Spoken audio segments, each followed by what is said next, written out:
Buen día, ¿cómo andan? Bien, bueno. Vamos a tratar de hacer un poquito dinámico, porque es muy temprano, es lunes, ¿eh? Así que les voy a pedir que todo lo que quieran participen o me pregunten. Em, Van a ver que cuando empiecen a hacer el consultorio pediátrico van a tener muchas consultas por esto, ¿eh? Y no tiene que ser derivación directa a reumato.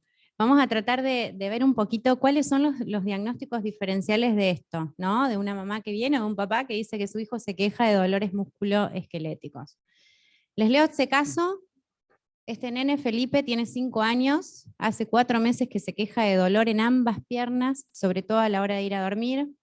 Por la mañana se levanta bien, el dolor es de corta duración, aparece solo algunos días. La mamá está muy angustiada porque Felipe llora mucho cuando le duele y ella no sabe más qué hacer, más que hacerle masajes, ¿sí? Primer caso.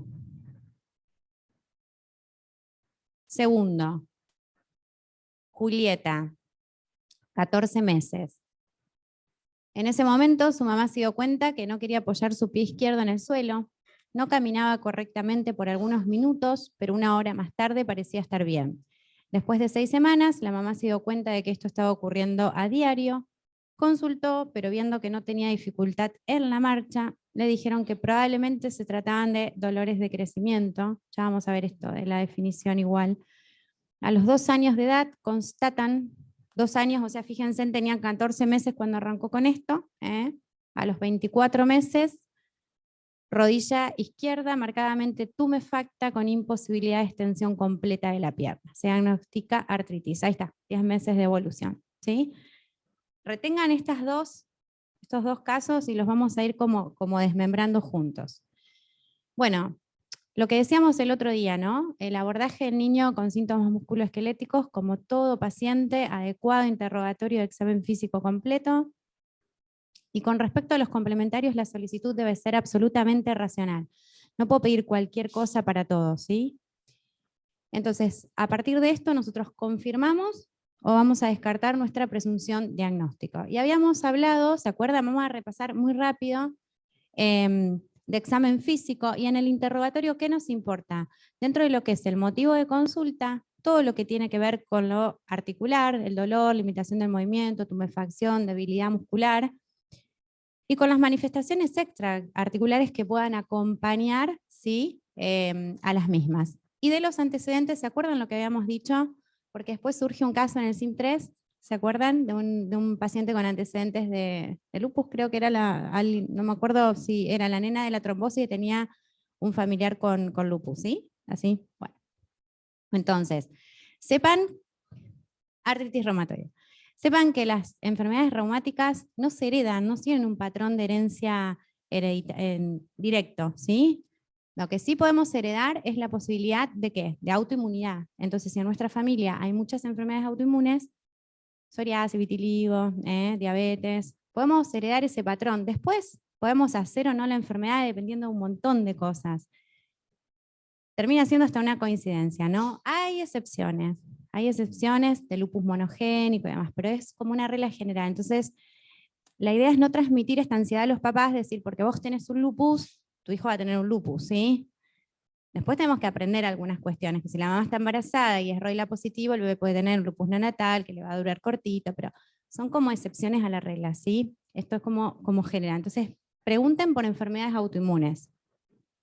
Examen físico, haciendo foco entonces en lo osteoarticular, pero no dejamos de ver todo el resto del examen físico. Yo les había mostrado a Benja en el Museo de los Niños en Rosario, si tienen posibilidad y tienen algún sobrino, alguna excusa, vayan, porque es divino.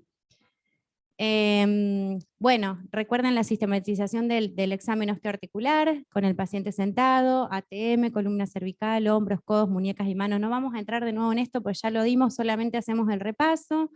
Este sí, es Benja, que yo no me acordaba el otro día, ¿se acuerdan que mezclé mezclé hijos? Bueno, todos los rangos de movimientos articulares que ya los vimos, después el paciente en decúbito dorsal, rodillas, tobillos y pies, caderas acroilíacas. Y por último, con el paciente panza para abajo, columna, sacroilíacas, caderas y el abordaje de la región posterior, rodillas y tobillos con todos los puntos de entesis. Vamos de nuevo a los casos clínicos, ¿sí? Con esta generalidad. Entonces, acuérdense lo que les dije, interrogatorio, anamnesis. ¿Cuántos años tiene este chico? 5. Bueno, le duelen las 2 piernas a la hora de ir a dormir. Se levanta bien, clave para el diagnóstico diferencial. Y solo algunos días. Bueno, miren toda la info que sacan solamente con preguntar. Miembros inferiores bilateral, vespertinos, asintomático por la mañana, intermitentes, ¿sí? Del interrogatorio. ¿Es parecido a esto? 14 meses. Edad. Pie izquierdo. Unilateralidad. Ya, dolores de crecimiento, como le dijeron, no va. 1 hora más tarde, ¿sí? O sea, no caminaba por algunos minutos, pero 1 hora más tarde parecía estar bien. Es decir, que tiene un patrón de dolor más de tipo inflamatorio, ¿sí? ¿Cuál es el dolor inflamatorio? ¿Saben cuál es versus el mecánico? ¿Saben qué diferencia hay?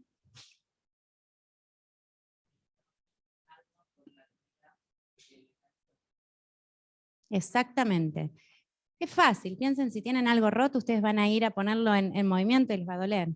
Cuando tienen algo inflamado, se van a poner en movimiento y van a estar mejor, ¿sí? Entonces ahí ya tienen otro dato. Fíjense otra vez, edad, compromiso unilateral y el patrón de dolor inflamatorio. A diario, persistencia en el tiempo, esa es la otra clave.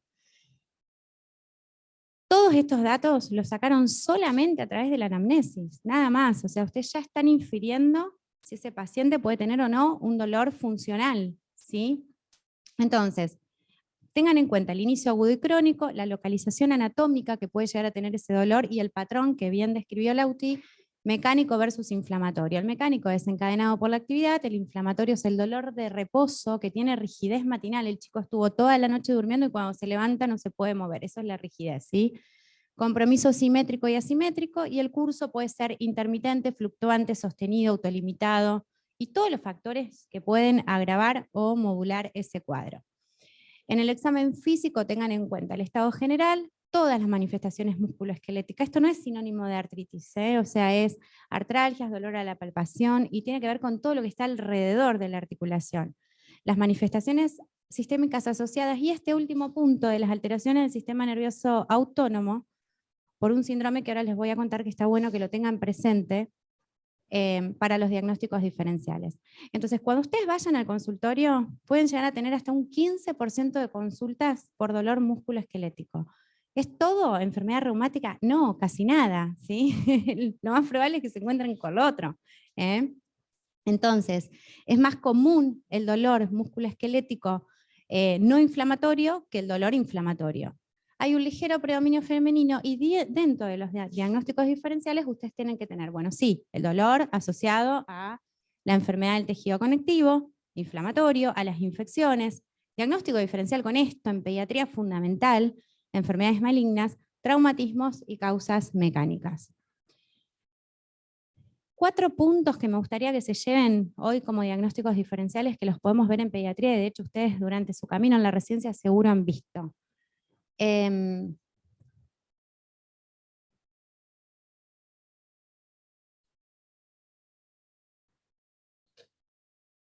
hiciste, Moni? ¿Tocaste acá? A ver, vamos. Ahí está. Bueno, dolores de crecimiento. Dolores de crecimiento, yo odio que digan dolores de crecimiento, pero bueno, la gente lo conoce así. Porque no son dolores del crecimiento, no es culpa que el chico crece, ¿sí? Justamente es un dolor funcional que se da en ese periodo, y por eso uno dice dolor del crecimiento. ¿Cómo es la naturaleza del dolor? Vamos a ver cuándo sí y cuándo no. ¿Cuándo lo pueden pensar? Y piensen en ese primer caso de Felipe con 5 años bilateral, ¿sí? Versus el de la bebé de 14 meses. Cuando el dolor es intermitente, cuando localiza especialmente muslos, pantorrillas, pretibial, el hueco popliteo, cuando es bilateral, clave, que no le duela un solo lado, un solo lugar, ¿sí? Que vaya alternando, no es que tiene que dolerle en el mismo momento los dos, pero que no tenga una referencia absoluta a uno de los miembros.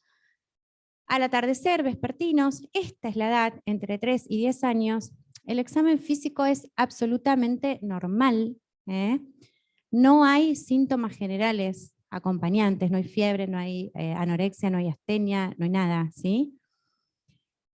Y se hacen exámenes complementarios, los reactantes de fase son normales y las radiografías también. Entonces, versus cuando no, cuando el dolor es persistente y la intensidad es creciente, cuando es articular, óseo, esta nena le dolía el pie izquierdo. ¿Se dan cuenta de las diferencias? Sí. Es unilateral, le dolía el lado izquierdo, solamente ese pie, no podía apoyar ese pie. Es matinal, sigue al día siguiente, fuera de rango. O sea, si tienen 15 años, chicos, no piensen en un dolor de crecimiento, ¿sí? O si tiene 14 meses, tampoco. Si hay artritis, si hay metafisitis, si están presentes los síntomas generales o hay anormalidades al laboratorio, ¿sí? Y a la RX. Entonces, siempre que tengan que aparezca la artritis como tal, eso no va a ser un dolor de crecimiento, ¿sí? Consideren otros diagnósticos. ¿Qué? ¿Lo reumático? No. Primero, piensen si hay posibilidad de artritis infecciosa, postinfecciosa, y dentro de esas, las inflamatorias como la AIJ. Entonces, esto es lo otro. Por favor, cuando vayan a hacer consultorio de pediatría, los que se queden haciendo consultorio de pediatría y no hagan la especialidad, esto del inmunológico. Primero, colágenograma, esa palabra, destérrenla, no existe, eso no es un análisis de rutina. No pidan rutinariamente factor reumatoideo en un chico que le duele algo, porque después lo mandan a reumato porque les dio un FAN positivo y eso les puede pasar. O sea, hay chicos normales que pueden tener un FAN positivo porque pueden tener autoinmunidad en la familia o porque nada, y tienen positivo, y ustedes relacionan 2 más 2, 4, se hace un mundo en la familia y en realidad después el chico no tiene nada, ¿sí? Entonces, no, si no hay una orientación diagnóstica clara, no pidan el inmunológico, porque aparecen falsos positivos y tienen poco valor predictivo en atención primaria, ¿sí? Bueno, entonces, resumiendo, dolor músculo esquelético no inflamatorio tenemos, por un lado, el síndrome de hiperlaxitud ligamentaria, son los dolores con patrón mecánico. Otra vez, empeoran con la actividad física, se la aprenden, es fácil. Exceso de movilidad, eso es lo que le pasa a un hiperlaxo. No sé si se acuerdan del video de Benny el otro día, que excede los movimientos de rango articular, los límites de rango articular. Donde se da generalmente el dolor en las articulaciones que soportan carga, como las rodillas y los tobillos, y hay artralgias y hasta incluso pueden tener artritis episódica. Tengo un paciente que ya es grande, que era jugador de las inferiores de Colón, que me viene a ver justamente porque cada vez que pateaba la pelota o terminaba una práctica, venía con la rodilla inflamada. Había tenido miles de consultas, resonancias, y nunca salía nada. Cuestión que Tommy era un hiperlaxo que al momento que se le contuvo la articulación pudo jugar sin problema. O sea, era la necesidad de contener durante la actividad física esa articulación, ¿sí? Es totalmente benigno, pero fíjense en hasta dónde podemos llegar, ¿no?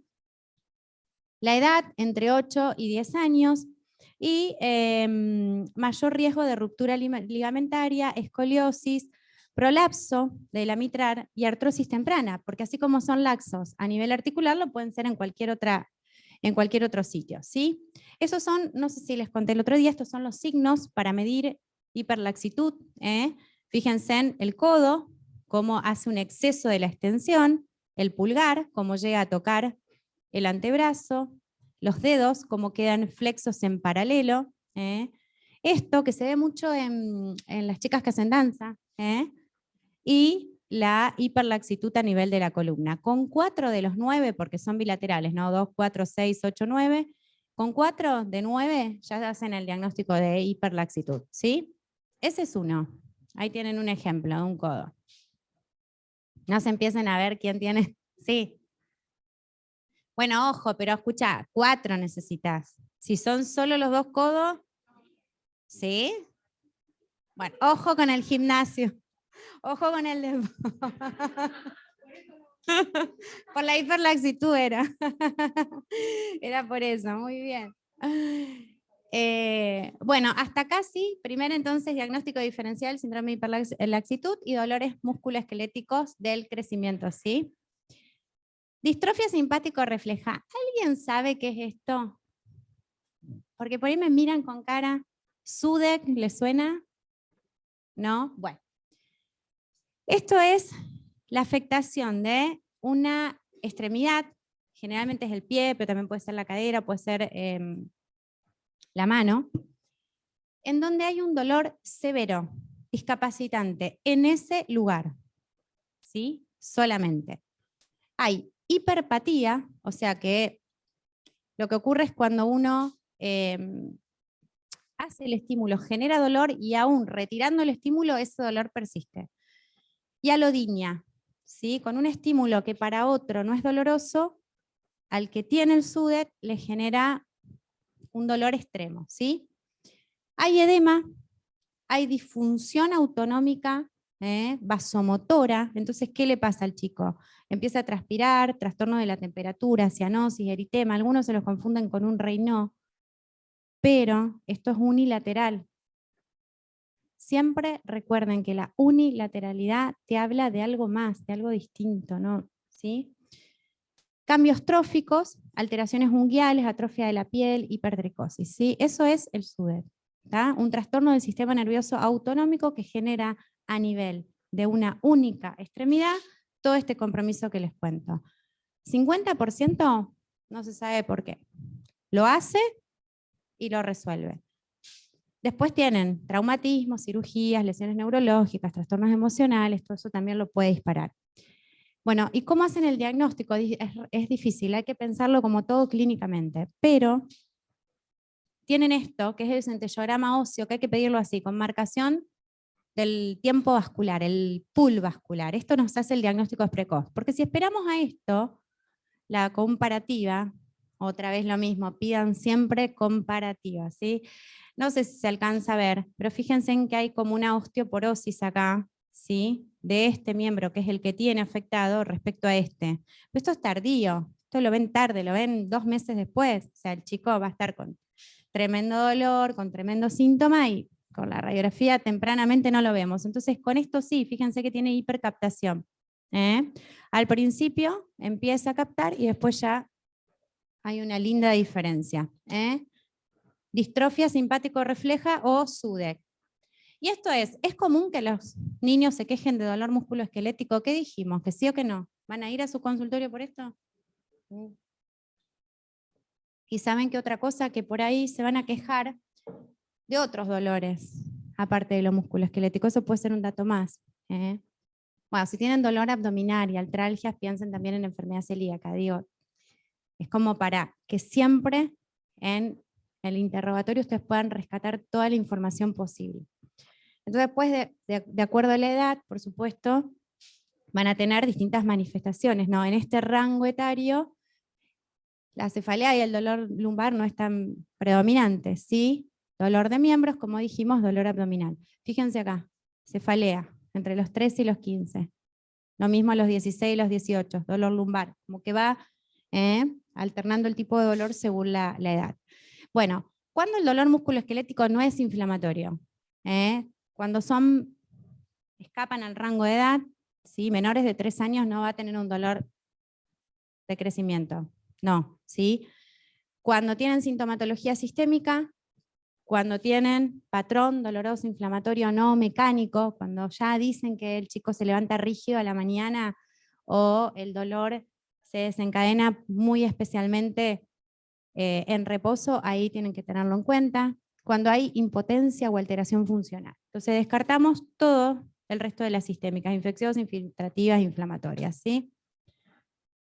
Bueno, ¿cómo medimos el dolor en los chicos? Esto lo van a ver bastante en las historias clínicas mías, la escala análoga visual, a los más grandecitos le dan una línea del 0 al 10 y le dicen que puntúen el dolor. 0 es nada, 10 es lo peor.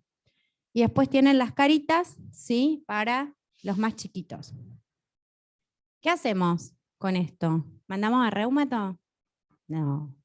Dolor musculoesquelético no inflamatorio, manejo pediátrico. Calmar la angustia, se los digo yo que lo he vivido en carne propia, no duerme nadie con un dolor funcional del crecimiento. Todos los días es a las noches, 2, 3 de la mañana, yo ahora me duele, masaje. Entonces, hay todo un componente emocional ahí que a veces, digo yo, es más difícil de manejar que la propia artritis, en donde uno ya sabe protocolizadamente qué tiene que hacer. Explicar la naturaleza benigna del dolor, calmar el dolor con lo que necesiten, analgesia, masajes, ejercicio de elongación. No hay digamos, un tratamiento específico porque son dolores funcionales. No hacer demasiados estudios, salvo en cuadros atípicos o una única oportunidad de atención, o que realmente ustedes digan no me gusta, está muy pálido, le quiero hacer un laboratorio, ¿sí? Y el acompañamiento y el soporte familiar. Las claves son, los dolores funcionales no ocurren durante el día, ¿sí? Los músculos esqueléticos no suelen aparecer en el día, sino después que termina el día, después de varias actividades. No importa qué tan intenso pueda ser el dolor nocturno, los despertares, los chicos con dolores funcionales se levantan siempre bien, y esto es así. Levantan. ¿Vos te acordás que te dolió anoche? Sí, no. Cualquier niño con dolor, renguera o rigidez al despertar o recurrentes durante el día requiere valoración médica completa. De artritis, para que se lleven algunos conceptos importantes. Cuando hay artritis, uno ya tiene que buscar de base qué es lo que le puede estar ocurriendo a ese chico que ya no es funcional. La artritis es o la tumefacción, ¿sí? O bien también el dolor y la limitación. En articulaciones profundas como en la cadera se van a dar cuenta que hay artritis porque le duele y limita. La artritis puede ser infecciosa, puede ser inflamatoria, puede ser infiltrativa, puede ser metabólica. Y si bien es la manifestación más frecuente de nuestras enfermedades, de las reumáticas, puede ser la única, en el caso de una AIJ con una única articulación afectada, puede ser la predominante o puede no estar y tener una enfermedad reumática igual. No todos los lupus tienen artritis, ¿sí? Entonces digo, para que no hagan el sinónimo, artritis, enfermedad reumática, si está listo y si no está, descarto. Bueno, después, algunos puntos importantes para su interrogatorio. Las manifestaciones articulares, ustedes el punto de corte para decir si es agudo o crónico son 6 semanas, ¿sí? Tienen que ver número de articulaciones comprometidas. Si hay una, si hay hasta 4, eso se llama oligoarticular, que después cuando veamos a IJ lo vamos a profundizar un poquito. Y si es poli, son 5 o más articulaciones afectadas. ¿Cómo se distribuyen? Si es asimétrico, si es simétrico. El tipo de compromiso, si siempre está en el mismo lugar. Si es migratriz, o sea, va cambiando de lugar, o aditivo significa que va sumando. El curso, si es limitado, como la fiebre reumática, si es persistente, como una IJ, o si es episódico, como ocurre en la artritis reactiva. ¿Y qué tipo de articulación? Si son periféricas, axiales, grandes, pequeñas. Cuando ustedes tienen una monoartritis, ¿sí?, aguda, es infecciosa hasta demostrar lo contrario. ¿Qué es agudo? Menos de 6 semanas de evolución. Un paciente con una monoartritis aguda debe punzarse para descartar lo infeccioso, ¿sí? Después vemos si es un traumatismo, una sinovitis por cuerpo extraño y por supuesto, ojo con esto. Ustedes se supone que antes de punzar a un paciente le hacen un laboratorio, pues si punzan un hemofílico, vamos a estar en problemas.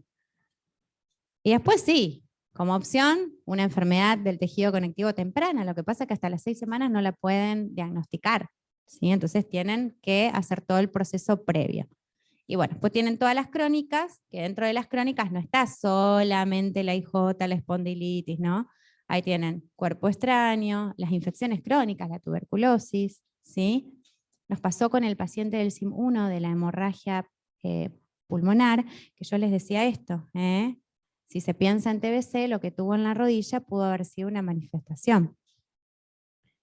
Tumores sinoviales, sarcoidosis, ¿sí? Esas son todas las opciones en las que tienen que pensar.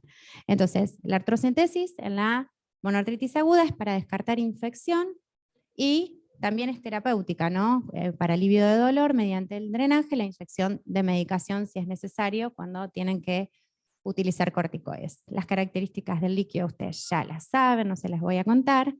Y después esto, que se los vuelvo a repetir una y mil veces, las placas, cuando ustedes hacen radiografías, deben ser comparativas, porque es la única manera de saber si realmente estamos frente a alguna alteración o no. ¿Notan las diferencias? ¿Me pueden contar? ¿Alguien se anima a contarme las diferencias entre? Hay diferencias, ¿no? ¿Las ven?